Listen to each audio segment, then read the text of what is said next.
రీసెంట్‌గా వచ్చిన ప్రోమో చూసాక ఆడియన్స్‌కి ఏందిరా నామినేషన్ గూడా సక్కగా చేయనీయట్లేదు ఈ 'బిగ్ బాస్'. నామినేషన్ పవర్ గూడా సక్కగా ఇవ్వట్లేదు ఎవ్వలికని అందరికి అనిపిస్తుండొచ్చు. కాపోతే 'బిగ్ బాస్‌ని' నెక్స్ట్ లెవెల్ తీసుకుపోనీకి 'బిగ్ బాస్' చేస్తున్న కొన్ని ట్రైస్ ఇవన్నీ అని జెప్పాలి.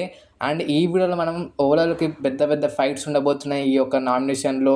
అండ్ ఓవరోవరికి నామినేషన్ చేసిర్రు అండ్ ఇమానుయల్‌కి తను ఆయిషాకి వచ్చిన పవర్స్ ఏంటి?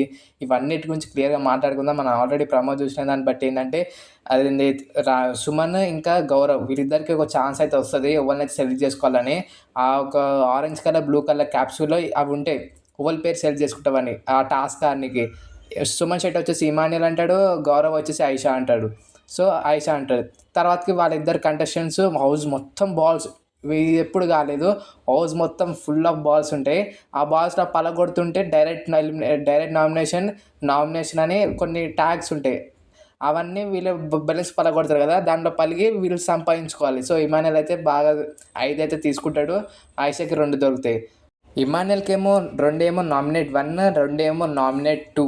అంటే మిగతా 3 ఏమో నామినేట్ 2 వచ్చినాయి. అంటే వీటిని పంచుకోవాలి ఇమాన్యుల్ వేరే వాళ్ళతోటి. ఇంకా ఆయిషా కూడా సేమ్. సో, ఇమాన్యుల్ వచ్చేసి పవన్ కళ్యాణ్‌కి, దివ్యకైతే పంచుతాడు. తన పవర్‌ని షేర్ చేసుకుంటాడు. తర్వాతకి ఎవరిని నామినేషన్ చేసిండో అదైతే మనకైతే ప్రమోలో చూపెట్టలేదు.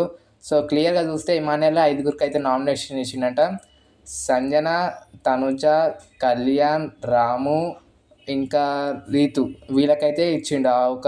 ఇమాన్యుల్ ఒక పవర్స్‌నైతే ఈ 5 మెంబర్స్‌కి. అక్కడ ఆయిషా వచ్చేసి శ్రీనివాస్‌కి, రమ్యకైతే ఇస్తదంట. సో, ఇక్కడ పెద్ద ఫైట్స్ ఈ యొక్క నామినేషన్‌లో పెద్ద ఫైట్స్ వచ్చేసి Ritu versus Ayesha, Sanjana versus Tanuja, Tanuja versus Ramya, Kalyan versus Srinivas. తనుజది, రమ్యది పెద్ద ఫైట్ ఉండబోతుంది గుర్తుపెట్టుకోండి. ఎందుకంటే తనుజకి కన్ఫెషన్ రూమ్‌లో రమ్య చెప్పింది బ్యాక్ బిచ్చింగ్ చేస్తుంది చూపెడతారు కదా! మనకు సండే ఎపిసోడ్‌లో. ఆ పాయింట్స్ తీసుకొచ్చి తనుజ గట్టి ఆర్గ్యుమెంటే పెట్టిందంట రమ్య ముందు. అండ్ రమ్య కూడా ఆల్మోస్ట్ కూలిపోయిందంట ఆ ఒక్క పాయింట్స్‌కి. సో, ఎక్సలెంట్ ఆర్గ్యుమెంట్ వీళ్ళిద్దరి మధ్యలో ఉండబోతుంది.